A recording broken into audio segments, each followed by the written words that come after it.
So friends next is 24F। 24F में आप charge amount enter करते हो। चार्ज अमाउंट मीन्स ये होता है बिल्ड अमाउंट, बेसिकली इसको बोला जाता है।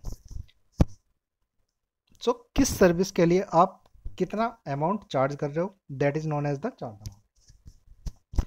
लाइक मान लीजिए आपका कोई सीपीटी कोड बिल हुआ है 99214, सिंपल ऑफिस विजिट है, तो आप इसके लिए सर्टेन स्पेसिफिक अमाउंट होता है, तो वो आप बिल कर सकते हो।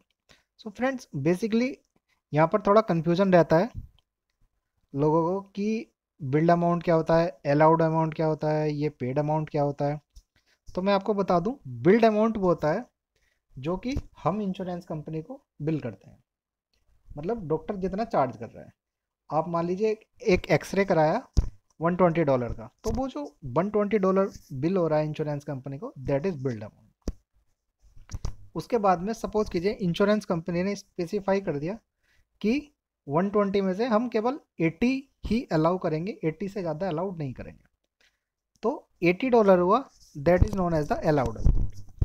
अब उसमें इंश्योरेंस ने बोला कि मैं $60 की पेमेंट कर देता हूँ और आप $20 पेशेंट से ले लीजिए, so that is known as the paid amount. Paid amount is $60 and patient responsibility $20 is known as the co-payment amount, that is known as copay.